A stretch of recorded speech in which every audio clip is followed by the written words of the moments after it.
Lodi up in New Jersey for my boy Daryl's tournament on Sunday. Both doubles. Shout out to Temba for bowling with me tomorrow, and shout out to Rob LeBreak for bowling with me on Sunday. See if we can get some money. So, as I told y'all this week last week we changed our pitches. Pitched everything out because I have lifts, so I needed to come off my zeros, and then and pitch them out so my fingers could actually relax because I messed my finger up pretty bad a couple weeks ago. No big deal. So picked up the balls Tuesday. Picked up the bowling balls up on Tuesday. Wednesday we hit our workout, of course, and then Thursday hit another workout. So that's 2 days I can't bowl, no practice. So I like to practice when the alley opens or still when it's not busy. Approaches tend to be a little better in the summer when they're just opening. But that's just my opinion. So that's why I've been bowling a little later. Then today came. So I hit up my boy Keith and said, "Yo, when you going to practice?" He said, "We're going to go about 4:30. So we took a ride up to Doverama, AMF Doverama, place I bowled for years. And me, himself, his wife, and his daughter all bowled 3 games apiece. Practice. I went between the Dark Code. Don't worry, the videos are coming out soon. Dark Code, Idle Pearl, and my All Road. Just so I can get a feel for each ball, make sure everything feels good, rolls right. Is how I need it to go. Easy. Not very hard. Didn't have a single game over 200 on lanes 15 and 16. I just struggled to make spares, to be honest with you. Struggled to stay around the pocket. I think I went Brooklyn like 3 times. But I was still learning. I realized that my insert need to go up a size for right now so that my middle finger come out the ball clean. That's one that messed my finger up on. So we did that. Again, that's why you go to practice before you go to tournaments. No big deal. No, everything worked out smooth. I won the second game. Keith won the first game, and Keith's wife Tiffany won the third game. So we all took a game. I took series, of course. But it wasn't impressive. It wasn't an impressive series, I'll tell you that. So that was fun. It was some good practice. So Tiff is gonna go get a ball drilled up over at the pro shop in Dover. No big deal. So she's walking over to get measured, and a gentleman stops her and says, "You know how to bowl?" ? From that point, the challenge was thrown down. Like, let's go get a pair. Find out if I can bowl. It's kind of the gist of what was said. So what ended up happening is the gentleman turned around and looked at Keith and said, "How about I just bowl you?" Keith said, "I got some bad knees," which he said his knees were sore after bowling the 3 games, so that makes sense. He wasn't lying. He's not trying to duck anything. But Keith was still like, "Let's go get a pair." Like, I'm cool with that. Let's go get a pair. The gentleman said, nah, your knees hurt. I'm not going to bowl you. So then it came to me. Keith was like, "How about you just bowl my man?" So I was like, "Dude, that's fine. Like, we're going to bowl it. I'm going to go put my stuff back on." So it was $10 a game. Loser pays lineage. 2 games. From what I understand, it was $10 a game, so $20. The guy said he didn't want to do $10 a game because he didn't have the money or something like that. The guy in the pro shop named Mike said he would help cover it. The payment, I'm not stressing about it because I wasn't dealing with the money. I was just bowling. My boy Keith was the one doing all the money. So I'm not going to tell that side of the story because I don't know that side of the story. So I went out and grabbed my tripod so I could go live for y'all. I wanted to find out I left everything at home except for my tripod. So I didn't have my adapter to it. I didn't have the adapter. I didn't have the speaker, the microphone. I didn't have any of that stuff. So I was like, oh, I just have a tripod. No way to put my phone on it. So I gotta put that in the bag for tomorrow. So that's all packed up now. But so we get going. We go over the lanes that were picked were 15 and 16. I had just finished bowling on those again. I bowled like trash. Gentleman says, "Bro, didn't you just finish bowling on these?" I said, "Yeah, we just finished bowling on these." He said, "Nah, that's not gonna work." So he was like, "Let's move to 13 and 14." I was like, "Okay, whatever, that's fine." Like, bowling is bowling. He probably should stay on those lanes because I was struggling. My line was already burnt out. So hindsight's 2020, but what you gonna say? So we get to 13 and 14. My man takes forever, bro. Lanes get put up. He don't do nothing. Doesn't even walk over to the monitors. Doesn't say nothing. Doesn't do nothing. Literally walks over to the bar. Uh, I do my normal stretch with the swing pin.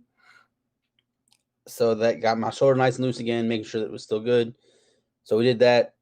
Then he said, "Yo, what's taking so long?" I go ahead, put my name in there, my UBA name, of course, the Redheaded Kingpin. Put that in there, and I walk away because I'm not putting your name in there. My man talks about he doesn't know how to put his name in the monitor. Now, y'all, that's some suspect stuff. How you in the bowling alley challenging people saying you don't know how to put your name in the monitor? But whatever, I digress. That is what it is. So I just put a letter S in his for that was the first letter of his first name. Uh, yeah, if I'm putting it in, I'm not spelling that thing. I hate to tell you all that. So I hit enter on both lanes. I go ahead, throw the first shot, flush pocket. So we got the net. Then he oversearched, standing at the bar, doing whatever he's got to do, I guess. I was like, "Yo, come on, man, let's go. Like, you want me here? I got a tournament tomorrow. I want to go home. I knew I was gonna have to do this video after that, after this. So I was like, let's go. Come on, stop wasting time." Uh, so we so Tiff Keith's wife Tiffany is videoing it live on the Dover Dog Pound UBA page. Gentleman says he doesn't want to go on live. Fine, whatever. Um, everyone's got their own their own stuff, so I respect that. Like, so Tiff turned off the camera, no big deal. Which I'd done the same thing. If he had asked me if I had been able to go live and he had said, "No, I don't want to be videoed," I'd turn off the camera out of respect. And that's probably where his respect ended, man. To be honest with you. So he walked up, first shot, didn't even hit the head pin. Left the 128, 128. Picked it up, came back on the 14, crush side, crush pocket, no big deal, strike. And then the struggles happened, bro. I hit the struggle bus. So I went the next 4 opens, and they weren't pretty opens. They were bad. Threw a gutter ball on a 10 pin. I missed. Then I didn't chop anything, but I missed a couple easy spares. I mean, easy stuff. So he thinks he's good. He's striking. He's doing his little walk, coming over, trying to intimidate me. No big deal. I was just sitting silently. Like, I don't really care, to be honest with you. I'm just here to bowl. So he does that. Does a little walk by, like, who are you? What he didn't know is I was the man about to go ahead and put my foot up his butt, and take that money. But hey, lessons learned, I guess. So what happened was, so I started striking. I went 4 frames with out of close. 5th frame come up, or the 6th frame came up. I went strike. 7th frame came up, strike. 8th frame, strike. 9th frame, strike.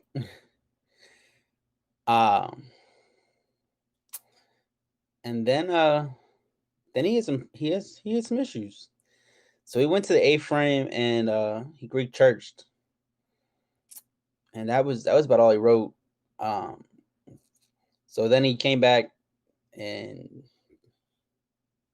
I think he picked up his spare, but he went 187 first game.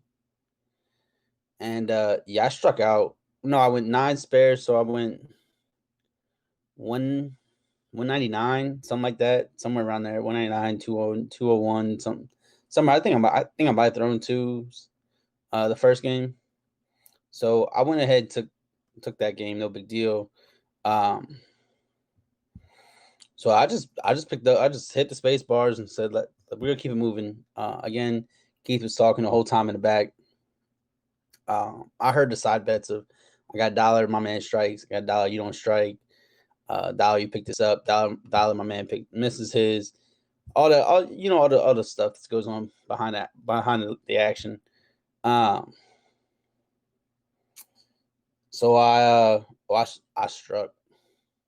Yeah, first frame again. I just crushed pocket. So I go sit down. I was sitting on lanes 15 and 16 actually, watching a couple friends bowl. Ty and his girl Robin. They were bowling on 17, 18, so I was just kind of watching them bowl and paying attention to my lanes, make sure I was up when I was ready to go. And then long story short, I went 230, yo. And I think that the other dude only went like maybe low 2 if he broke 2. I don't know that he broke 2. But I'm not gonna tell you that score because I don't know it, to be honest with you. I know I went 230. To the fact that I think I had him beat before I even threw the ball in the 10th. Actually, I know I had him beat before I threw the ball in the 10th. So that was the second game. And then the guy from the pro shop, Mike, he was chirping the second game and betting Keith some money. Then it just that was like, that should have been the end of it right there. Yeah, he didn't win either game, and then all of a sudden he won the ball third game. Brother, I already beat you twice, and why I need to pull you again? And I got this tournament. I'm not trying to be tired for. As it is, I just finished my dinner. It's 11:30, y'all. So that happened.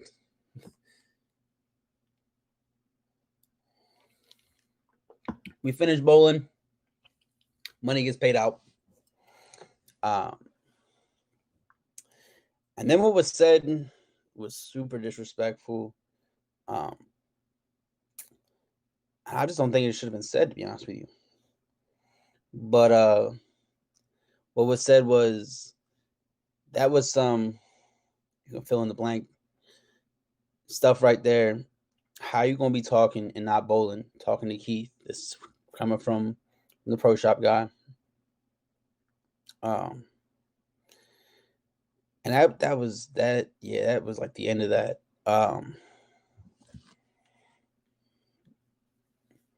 They had a conversation that led to the pro shop, that led to no violence, of course. Everyone was good. Voices didn't even get raised, really. So that happened. And then I just want to go home, y'all. I just need to get my thumb leveled out because my thumb sticks up in my all road right now. So we had to go ahead and change that up, get that leveled out. Again, it's no big deal. It happens. Shout out to Mike for having the pro shop open so I could put the new inserts in, because I didn't know I needed the new inserts until then. So shout out to you, Mike. Thank you for having that shop open. Thank you for putting those inserts in. So that worked out. I got some more Genesis tape from there because I used my last pieces before tomorrow. And down in Millsboro, where I normally go, Kegel's Corner is closed on Fridays. I also probably should check myself better, but it happens. So that happened. So we won both games, both call-out matches. Practice turned into a little bit more than practice. But hey, that's the hand I was dealt. Like, you got to be ready to go at any time. When you in the alley, you in the alley. If someone wants to call you out, just go ahead and try and get that work, as long as the paper's right, and they're going to be good for it. Because, I don't know what would have happened if paper hadn't been right, but that's, like I said, that wasn't my business, so I'm not stressing. But so I come home, I got an email while I was there. Said my package had been delivered. So here we go. We're gonna do that tonight, and then I'm gonna go ahead and call it a night, because It's 11:30, yo, and I gotta be up not early, but kind of early, um, so that I can get to Baltimore. Temba's coming to pick me up, so I can't be just chilling around the house. So here we go. Go ahead, get ready. We got. Here we go.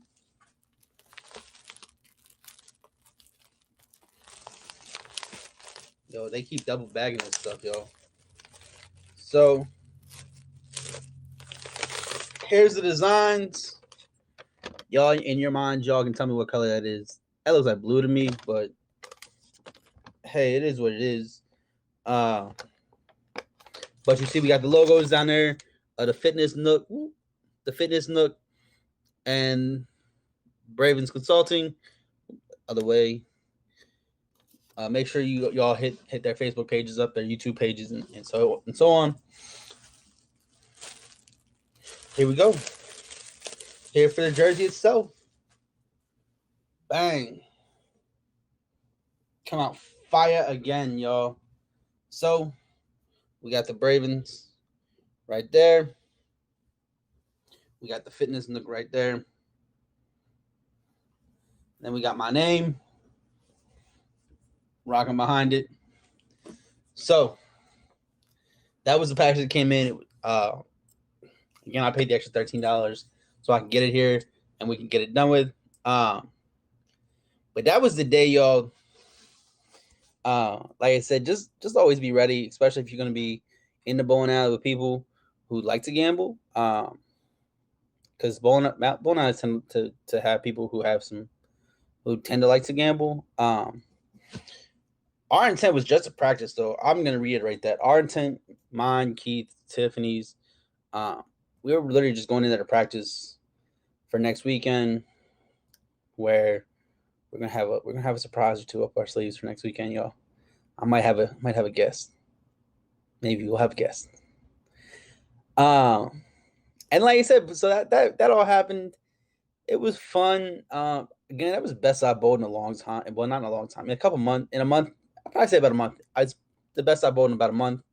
Y'all know I've been struggling 400 series, 500 series. Just nothing's been coming off right. It's been kind of weird, but that's how it happens sometimes. You just hit a bad stretch. You got to bowl yourself out, take a break. Which y'all know I took a break last week. I didn't pick a bowling ball up. That's why I dropped my stuff off last week. Wasn't stressed about getting it last week, but I knew I had to get it this week. The new pitches work great. Fortunately, for whatever reason, my finger was still all kind of messed up in the ball. So that's why we went to the bigger insert size, but that's why you practice before you go to a tournament, because that would have not been good on a tournament. I'm still getting used to them, though. I'm not gonna lie to y'all about that. It is kind of weird coming off my hand like that. Because it feels like it's coming off fast. Again, it's just a feeling. I'm sure it's not coming off any faster. I was also saying way farther left than I normally do. Probably because I was more on the side of the ball. So I got to work on getting back behind the ball a little bit more. But that was the night I got to see my boy Bakari. It was his birthday, so happy birthday, Bakari. Enjoy that. I hope you enjoyed that Brazilian steakhouse. Next time, don't forget my invite, please, because I like steak too. I could have had some leftovers for tomorrow morning for breakfast, for my protein and my protein packed breakfast. Again, tomorrow we're gonna come live to you from the when me and Thelma are bowling. I told you she's probably gonna be on here if she's not talking. Last time she gave us a couple good interviews from herself talking about duck pin bowling. Tomorrow we're at the Country Club, which is a place that I qualified at for this Maryland summer tour. Me and Rob went 700 even with 55 pins handicap, and Rob went 780. I think he went 780 because then he has 10 pins handicap, and I went to the 790. So that was tough. You weren't like that was no joke. So we ended up coming in second that weekend to of course Rob, who bowled the second squad with another person. But they already qualified, so we were top qualifier from that tournament. So we're gonna go back there with Tema, see if see if we can't win some more money before we head up to Lodi on Sunday. All right, y'all. That's all I got for y'all. Stay safe. God bless. And yeah, make sure you get that practice in and rest. See y'all around. Peace.